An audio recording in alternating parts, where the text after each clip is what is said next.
Hello everyone, welcome to my YouTube channel. आज हम discuss करेंगे एचटेट का 2024 का प्रीवियस ईयर क्वेश्चन पेपर।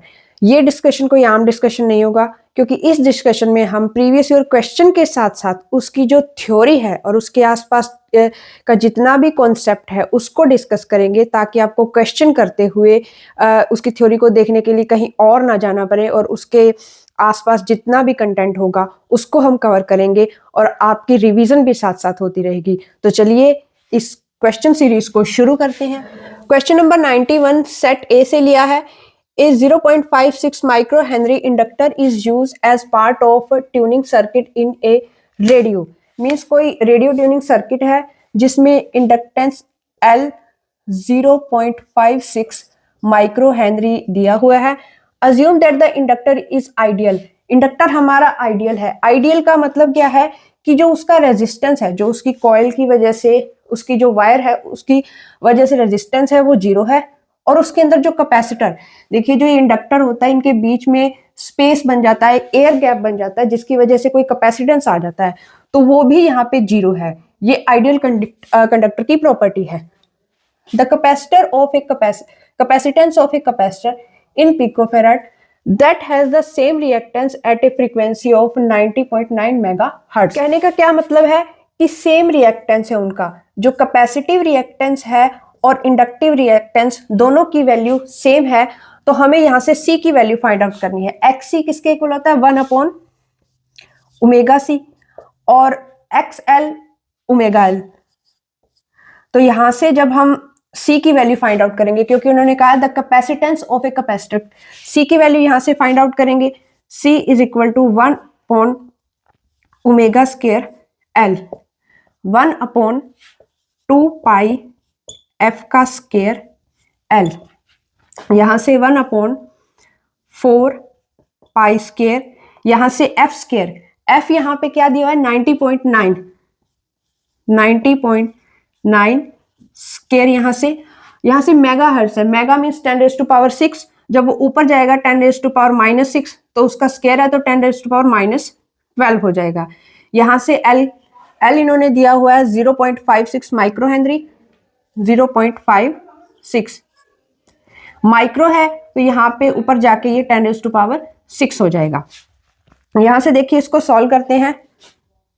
10⁻6 ऊपर लिख लेते हैं 4।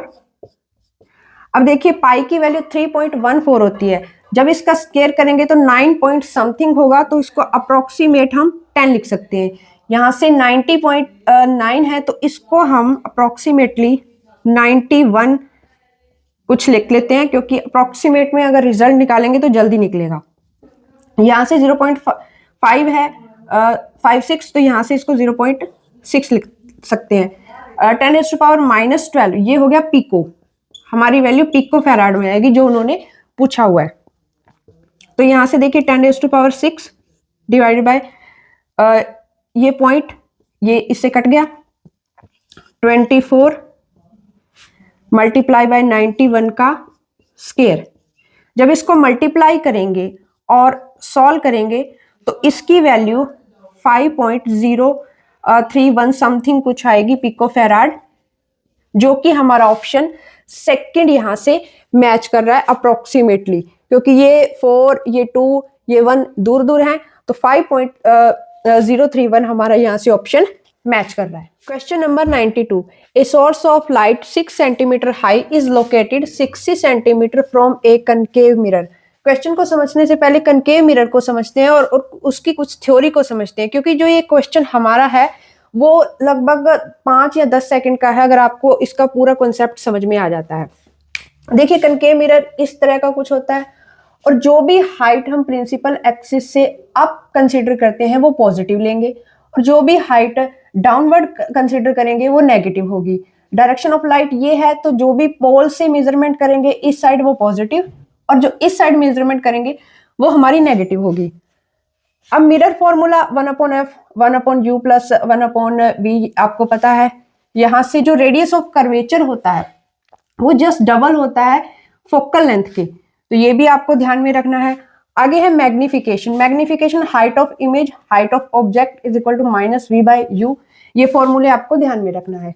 अब जो कॉन्सेप्ट इस क्वेश्चन में यूज होगा वो क्या है कि जो हमारा कनकेव मिरर है वो ऑलवेज इमेज बनाता है रियल और इन्वर्टेड, एक्सेप्ट द केस कि जब हमारा जो ऑब्जेक्ट है पोल और फोकस के बीच में होगा।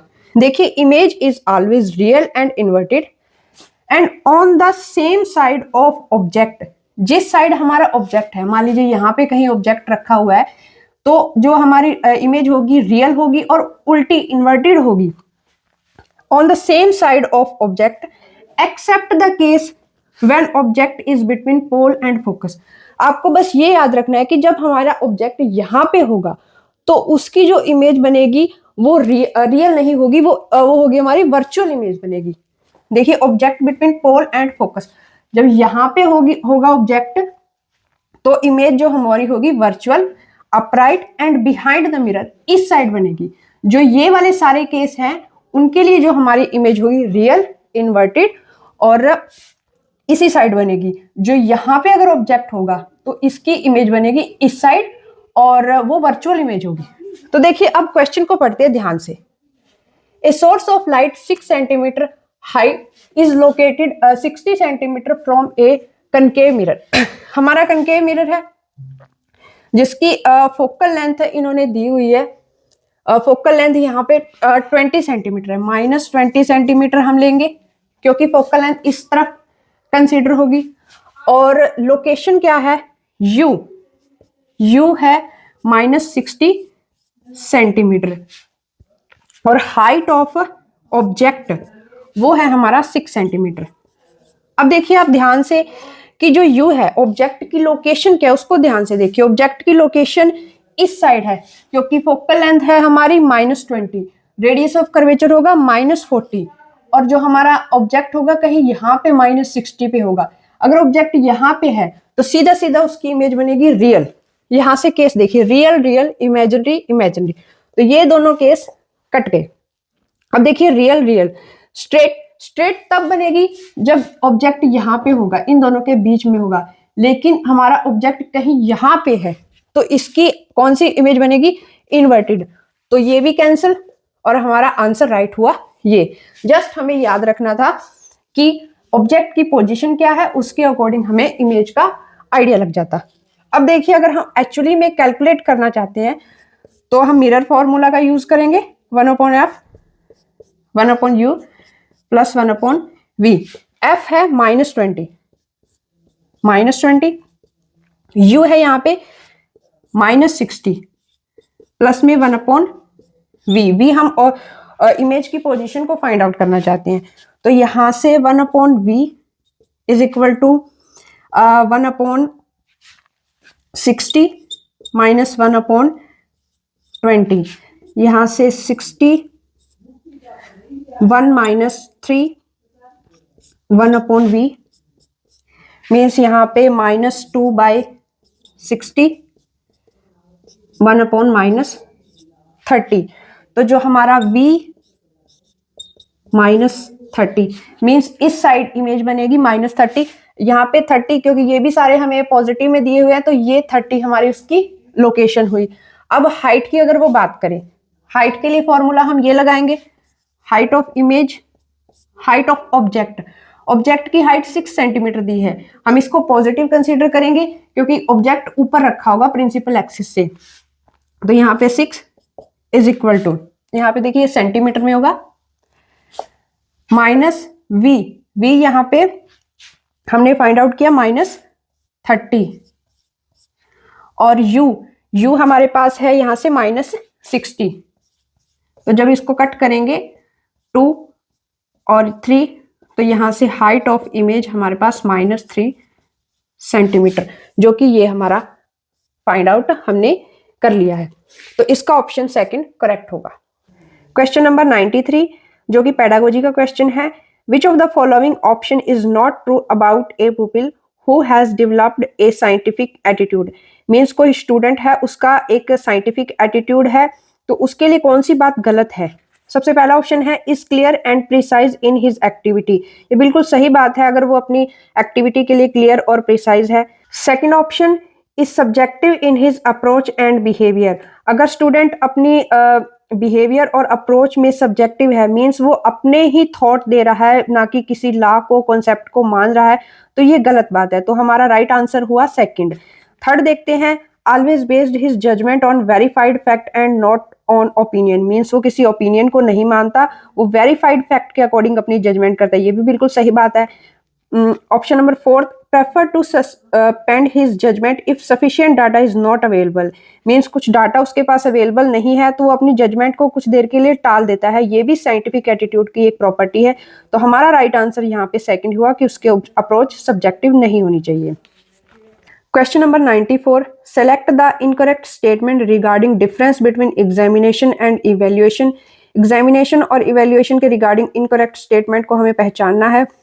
First option, the scope of examination is narrower than that of evaluation, ये बिल्कुल सही बात है, क्योंकि एग्जामिनेशन में हम सिर्फ एक पेपर बच्चों का लेते हैं और जो इवेल्युएशन है उसमें एक होल डेवलपमेंट बच्चों का चेक करते हैं, ये बिल्कुल सही बात है। Evaluation is continuous process which goes on continuously, ये भी सही बात है, क्योंकि इवेल्युएशन हम लगातार बच्चों का असेसमेंट करते रहते हैं और कॉन्टिन्यूसली चलता रहता है। Examination is used only used for classification and promotion, ये भी सही बात है, क्योंकि हम एग्जामिनेशन लेते हैं बच्चों का, जैसे फर्स्ट सेकंड थर्ड कौन सा बच्चा है और उसको अगली क्लास में प्रमोट करते हैं। Option number fourth, examination is more reliable and valid than assessment, ये गलत बात है, क्योंकि एग्जामिनेशन मोर रिलायबल नहीं है, वहां पे जस्ट हम बच्चों का जो पेपर चेक कर रहे हैं, क्या पढ़ा क्या नहीं पढ़ा, और जो लेकिन असेसमेंट है हम बच्चे को वहां पे पूरा असेस करते हैं, होल डेवलपमेंट उसका चेक करते हैं। तो फोर्थ ऑप्शन हमारा इनकरेक्ट है और वही हमारा करेक्ट हुआ। अब क्वेश्चन नंबर 95 देखते हैं, which of the following pair has the same isospin and strangeness value. अब देखिए, आपको पता है ये गामा फोटोन, ये proton, gamma photon, neutron, neutron proton, gamma photon और इलेक्ट्रॉन। अब यहाँ पे आपको आइसोस्पिन और स्ट्रेंजनेस के बारे में नॉलेज होनी चाहिए कि वो क्या है। इससे पहले हम देखते हैं कि पार्टिकल को क्लासिफाई करते हैं, क्योंकि अगर आपको इसका थोड़ा बहुत आइडिया होगा तब आपको पता चलेगा कि कौन से पार्टिकल स्ट्रेंज पार्टिकल कौन से हैं, तो फिर उनकी स्ट्रेंजनेस क्या है। यहाँ से हमें आइडिया नहीं है कि वो ये स्ट्रेंज पार्टिकल है या नहीं है, इनकी स्ट्रेंजनेस क्या है, तो उनको हम अच्छे से नहीं समझ पाएंगे। तो पार्टिकल कैसे क्लासिफाई होते हैं, फोटोन, लेप्टॉन और हेड्रॉन। हेड्रॉन आगे मेसॉन और बैरियन में क्लासिफाई होते हैं, और जो हमारे लेप्टॉन होते हैं, electron, electron neutrino, muon, muon neutrino, tau, tau neutrino, ये है लेप्टॉन। अगर इनके इलेक्ट्रॉनिक नंबर के बारे में आपसे कभी पूछता है कि मान लीजिए कहीं इलेक्ट्रॉन दे दिया और आपसे पूछे कि इसका इलेक्ट्रॉनिक नंबर कितना है, तो उसका इलेक्ट्रॉनिक नंबर 1 होगा, और कोई भी अदर पार्टिकल है, लेप्टॉन से अदर कोई पार्टिकल है, तो उसका इलेक्ट्रॉनिक नंबर 0 होगा। अब देखिए हेड्रॉन, हेड्रॉन मेसॉन और बैरियंस में क्लासिफाई होंगे। मेसॉन कौन कौन से हैं, पायोन्स, कायोन्स और यहाँ पे ईटा। अब देखिए बैरियंस, बैरियंस आगे हाइप्रोन और न्यूक्लियन। अगर बैरियंस नंबर पूछे तो उनका बैरियन नंबर 1 होगा, और अदर पार्टिकल कोई होगा तो उसका बैरियन नंबर 0 होगा। देखिए जैसे प्रोटॉन, न्यूट्रॉन, इसका बैरियन नंबर 1 होगा, और जो हाइप्रोन्स हैं उनका भी बैरियन नंबर 1 होगा। ये कौन कौन से पार्टिकल हैं, ये सिग्मा, ये 3 पार्टिकल हैं, ये कैस्केड, ये लैम्डा और ये ओमेगा। इनकी मैंने स्ट्रेंजनेस भी लिखी हुई है। अब स्ट्रेंज पार्टिकल कौन कौन से हैं, कायोन्स और हाइप्रोन्स। जो ये कायोन्स हैं और हाइप्रोन्स, ये हमारे स्ट्रेंज पार्टिकल हैं, और इनकी स्ट्रेंजनेस क्या है, कायोन्स की स्ट्रेंजनेस क्या है 1, और जो हमारे हाइप्रोन है उनकी अलग अलग पार्टिकल की अलग अलग स्ट्रेंजनेस है, जो मैंने लिखी हुई है। अब देखिए आपको पता चल गया कि ये स्ट्रेंज पार्टिकल तो नहीं है, ये स्ट्रेंज पार्टिकल नहीं है, तो इनकी स्ट्रेंजनेस क्या हुई 0, क्योंकि ये प्रोटॉन, न्यूट्रॉन, यहाँ पे प्रोटॉन न्यूट्रॉन ही दी हुई है, गामा फोटोन, इलेक्ट्रॉन, तो ये स्ट्रेंज पार्टिकल तो नहीं है, इन सबकी स्ट्रेंजनेस हुई 0। अब हमें पता होना चाहिए आइसोस्पिन क्या है, क्योंकि यहाँ से स्ट्रेंजनेस से हमें हमारा आंसर नहीं मिल रहा है। तो यहाँ पे आइसोस्पिन क्या होती है, आइसोस्पिन एक क्वांटम नंबर है जो बताता है कि कोई पार्टिकल किस मल्टीप्लेट में आता है, डबलेट, ट्रिपलेट, क्वाड्रेट। जैसे कि क्वांटम नंबर हमारे होते हैं angular momentum quantum number, spin quantum number, उसी तरह से हमारा ये क्वांटम नंबर है। मान लीजिए इसकी वैल्यू 1 है, अगर पायोन्स के लिए ये 1 है, तो ये ट्रिपलेट 3 मेंबर उसके आएंगे, और तीन मेंबर्स की जो इसका थर्ड कंपोनेंट ऑफ आइसोस्पिन होगा वो प्लस के लिए 1, पाई के लिए पाई 0 के लिए 0 और पाई माइनस के लिए -1। अब मान लीजिए जैसे अगर किसी का हाफ है आइसोस्पिन, हाफ आइसोस्पिन है, यहां से 2i + 1 की वैल्यू क्या आएगी, 2 हाफ + 1, यहां से 2 मीन्स पार्टिकल दो है, दो पार्टिकल होंगे, एक पार्टिकल की जो थर्ड कंपोनेंट ऑफ आइसोस्पिन होगा हाफ और दूसरे के लिए -1/2, तो ये डबलेट फैमिली बनेगी। यहां से डबलेट देखिए आप, ये भी डबलेट है, ये भी डबलेट है, क्योंकि इसकी आइसोस्पिन होगी हाफ, प्रोटॉन की होगी थर्ड कंपोनेंट आइसोस्पिन का -1/2 और +1/2 और इसका थर्ड कंपोनेंट -1/2। तो यहां से आइसोस्पिन किन पार्टिकल की सेम हुई, प्रोटॉन और न्यूट्रॉन की, क्योंकि जो हमारा गामा फोटोन है इसकी आइसोस्पिन 0 होगी क्योंकि ये एक सिंगलेट है। तो इस हमारा आंसर ये करेक्ट हुआ कि ये डबलेट बनाते हैं तो इनकी आइसोस्पिन सेम होगी और वो स्ट्रेंज पार्टिकल नहीं है तो स्ट्रेंजनेस उसकी 0 होगी। Question number 96, which one of the following is not made of soft iron, इन चारों में से कौन सॉफ्ट आयरन का नहीं बना है, electromagnet, core of transformer, core of dynamo या फिर मैग्नेट ऑफ लाउड स्पीकर। देखिए ये जो तीनों डिवाइसेस हैं ये सॉफ्ट आयरन की बनी होती है और मैग्नेट ऑफ लाउड स्पीकर है उसमें परमानेंट मैग्नेट यूज होती है। देखिए सॉफ्ट आयरन क्यों यूज होता है इनमें, used in devices that require temporary magnetism, it can be easily magnetized and demagnetized due to its high permeability and low retentivity। Means जो सॉफ्ट आयरन यूज किया जाता है इन डिवाइसेस में वहां पे हमें मैग्नेटाइजेशन और डीमैग्नेटाइजेशन की प्रोसेस को जल्दी जल्दी करना होता है कि जो हमारी मटेरियल है वो जल्दी से मैग्नेटाइज और डीमैग्नेटाइज हो जाए। तो सॉफ्ट आयरन की प्रॉपर्टी होती है कि उसकी हाई परमिएबिलिटी और लो रिटेंटिविटी होती है। रिटेंटिविटी क्या है, मान लीजिए ये कोई हमारा मटेरियल है जिसको हमने मैग्नेटाइज करना है तो उसके ऊपर हम एक मैग्नेटाइजिंग फोर्स H लगाएंगे तो वो मैग्नेटाइज होगा, मीन्स वो एक मैग्नेट बनेगा, यहां तक उसकी हाईएस्ट कांस्टेंट वैल्यू तक वो पहुंच जाएगा। इसके बाद जब हम इस मैग्नेटाइजिंग फोर्स को 0 करते हैं तो कुछ ना कुछ उसके अंदर मैग्नेटाइजिंग प्रॉपर्टी रह जाती है या मैग्नेटिक फील्ड रह जाता है, उसको हम बोलते हैं रिटेंटिविटी। जो हमारी OQ है यहाँ पे रिटेंटिविटी, मीन्स सॉफ्ट आयरन की रिटेंटिविटी कम होती है इसलिए ये तीनों डिवाइसेस में यूज होता है। उसके बाद परमानेंट मैग्नेट बनाने के लिए need of high retentivity, permanent magnet बनाने के लिए रिटेंटिविटी ज्यादा चाहिए, मीन्स जब हम मैग्नेटिक फील्ड बाहर वाले को 0 करते हैं तब भी मटेरियल के अंदर ज्यादा मैग्नेटिक फील्ड बचना चाहिए, मान लीजिए यहाँ तक या और भी ज्यादा मैग्नेटिक फील्ड बचना चाहिए क्योंकि हम परमानेंट मैग्नेट बना रहे हैं। उसके बाद नीड ऑफ हाई कोरेसिविटी, कोरेसिविटी क्या होती है कि जब हम नेगेटिव डायरेक्शन में मैग्नेटिक फील्ड को लगाते हैं ताकि हमारा जो रेजिडुअल मैग्नेटिक फील्ड है वो 0 हो जाए तो उसे बोलते हैं कोरेसिविटी। परमानेंट मैग्नेट बनाने के लिए हाई कोरेसिविटी की जरूरत होती है ताकि वो जल्दी से डीमैग्नेटाइज ना हो सके। तो इसका ऑप्शन हमारा 4th होगा, magnet of loud speaker steel की बनाई जाती है जो परमानेंट मैग्नेट होती है, तो हमारा option 4th is correct. Question number 97, which is not an observational skill in practical work. Observational skill कौन सी होती है कि हमें इंस्ट्रूमेंट को देख के या फिर हमें आसपास की चीजों को सेंसेस करके हमें डाटा को कलेक्ट करना है, ना कि हमें कोई रिजल्ट फाइंड आउट करना है, जस्ट हमें ऑब्जर्वेशन करनी है। तो इसमें क्या दिया हुआ है, to read about instrument and measuring physical quantity. ये बिल्कुल सही बात है कि हम इंस्ट्रूमेंट को जस्ट रीड आउट करेंगे और फिजिकल क्वांटिटी को मेजर करेंगे।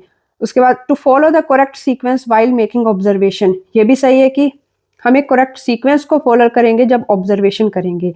Third option to interpret result verifying theory and drawing conclusion, ये गलत है क्योंकि हम ये तो फाइनल वाली बात हो गई कि हम रिजल्ट को देख रहे हैं, वेरीफाई कर रहे हैं थ्योरी को, ये ऑब्जर्वेशनल स्किल के अंदर नहीं आता। उसके बाद fourth option to make careful observation in a systematic manner, ये भी बिल्कुल सही बात है, हम एक केयरफुल ऑब्जर्वेशन एक सिस्टमेटिक मैनर में कर रहे हैं। तो इसका ऑप्शन हमारे पास थर्ड करेक्ट है, वो थिंकिंग स्किल के आता है, थिंकिंग स्किल के अंडर आता है, ना कि ऑब्जर्वेशनल स्किल के अंदर।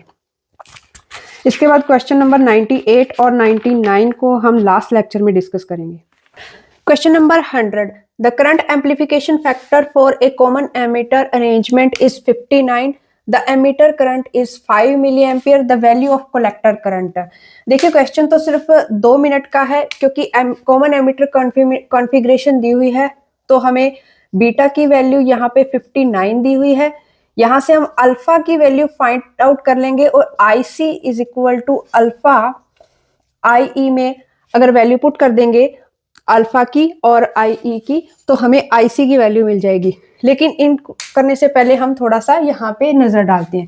देखिए कॉमन बेस कॉन्फ़िगरेशन कौन सी होती है ट्रांजिस्टर की?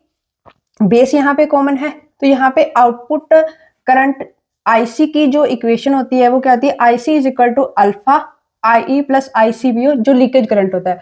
अगर लीकेज करंट की वैल्यू नहीं दी तो हम इसे 0 पुट कर सकते हैं.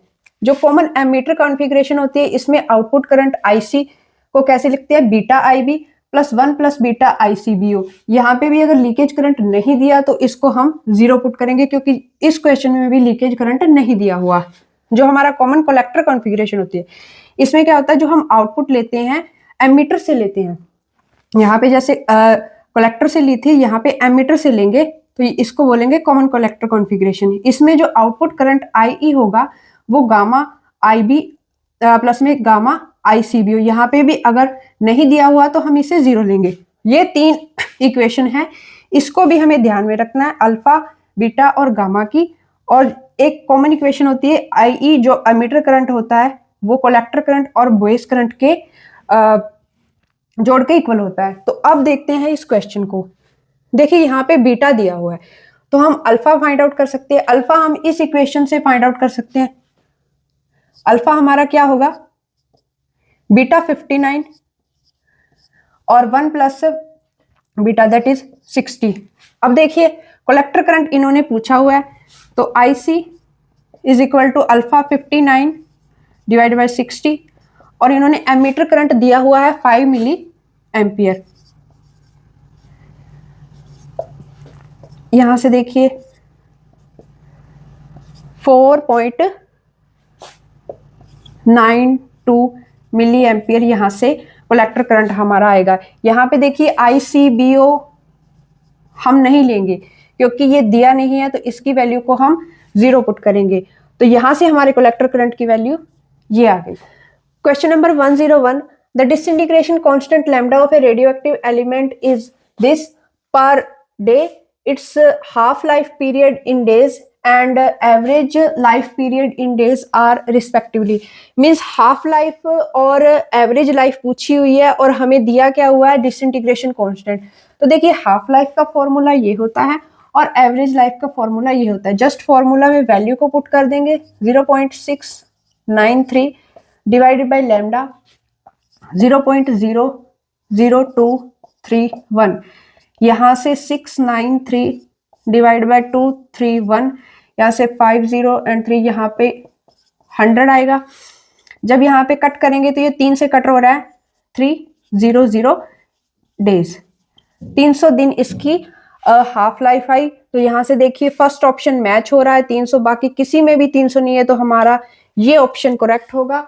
और एवरेज लाइफ कैलकुलेट करने की हमें जरूरत नहीं है क्योंकि हमारा ऑप्शन मैच हो रहा है. अगर हम चाहते हैं तो इसको 1 लैम्डा 0.00231 यहाँ से हम एवरेज लाइफ को भी कैलकुलेट कर सकते हैं, जिसकी वैल्यू ये आएगी. Question number 102. When A ferromagnetic material goes through a hysteresis loop, it's magnetic susceptibility can not be a fix value, 0, infinite या नेगेटिव. देखिए इस क्वेश्चन का आंसर मैं आपको पहले ही बता दूं, इसका आंसर है फर्स्ट. ए फिक्स वैल्यू नहीं होती मैग्नेटिक ससेप्टिबिलिटी जब एक हिस्टेरेसिस लूप के थ्रू हम एक मटेरियल को ले जाते हैं. क्यों? क्योंकि जो मैग्नेटिक ससेप्टिबिलिटी होती है वो होती है स्लोप ऑफ हिस्टेरेसिस लूप. देखिए यहाँ पे स्लोप अलग अलग पॉइंट पे अलग अलग है, ये कोई फिक्स वैल्यू तो है नहीं, तो ये इसका आंसर फर्स्ट है. देखिए अब हम देखते हैं ये 0 कैसे है, इनफाइनाइट कैसे है और नेगेटिव कैसे है. इसके लिए मैंने कुछ पॉइंट कंसीडर किए. सबसे पहले पॉइंट ए को डिस्कस करते हैं. देखिए पॉइंट ए में क्या है? हमने मैग्नेटिक फोर्स लगाया तो मटेरियल मैग्नेटाइज होने लगा. यहां पर जब हमारी लूप का पॉइंट ए है, जो यहाँ पे देखिए एक फिक्स वैल्यू अटेन हो गई है हम H को इंक्रीज कर रहे हैं, H increasing but M constant, यहाँ पे M कांस्टेंट है तो xi m dm by dh होगा। जो स्लोप है हमारी, M कांस्टेंट है तो यहाँ से इसका डेरिवेटिव क्या होगा, 0। तो xi m की जो वैल्यू है, जो मैग्नेटिक ससेप्टिबिलिटी की वैल्यू है वो 0 आ गई। पॉइंट बी को अगर हम देखें, पॉइंट बी है ये। अब देखिए H जो है हमारा नेगेटिव, H हमारा नेगेटिव है, इस तरफ हम लेके जा रहे हैं, और जो हमारी M की वैल्यू है, यहाँ पे M डाउनवर्ड आ गया, M यहाँ पे 0 है, तो हमारी magnetic susceptibility M by H, M 0 है तो यहाँ पे भी इसकी वैल्यू 0 आ जाएगी। पॉइंट सी की अगर हम बात करें, सी पॉइंट पे देखिए जो H की वैल्यू है, H की वैल्यू यहाँ पे 0 है और M नॉट इक्वल टू 0, यहां से xi m हमारा क्या होगा, M बाय 0। देखिए H को अगर हम 0 पुट करेंगे तो यहाँ पे इसकी वैल्यू इनफाइनाइट होगी, 0 भी इसकी वैल्यू आ गई, इनफाइनाइट भी आ गई। अब देखते हैं ये नेगेटिव कब होगी। अब देखिए जो ये है डिक्रीजिंग, इसका जो डिक्रीजिंग लाइन है, मान लीजिए पॉइंट डी हम बोलते हैं इसे, H यहाँ पे हम नेगेटिव लेके जा रहे हैं, H को जो मैग्नेटाइजिंग फोर्स है उसको ऑपोजिट डायरेक्शन में लेके जा रहे हैं, H यहाँ पे नेगेटिव है और M यहाँ पे डिक्रीजिंग ऑर्डर में, यहाँ पे M डिक्रीज हो रहा है, M डिक्रीज हो रहा है बट पॉजिटिव है। अब देखिए xi m यहां से हमारे पास क्या आएगा, M divided by H, M यहाँ पे पॉजिटिव और H यहाँ पे नेगेटिव, तो इसकी ओवरऑल वैल्यू यहाँ पे नेगेटिव। तो देखिए इसका आंसर तो हमारा ये है, लेकिन इसकी 3 वैल्यू हमारे पास आई, 0, इनफाइनाइट, नेगेटिव, ये कभी भी फिक्स वैल्यू नहीं होती। तो आज के लिए बस इतना ही, बाकी के क्वेश्चन को हम अगले लेक्चर में डिस्कस करेंगे। आप हमें कमेंट बॉक्स में बता सकते हैं कि आपको ये लेक्चर कैसा लगा। मिलते हैं नेक्स्ट लेक्चर में। Thanks for watching.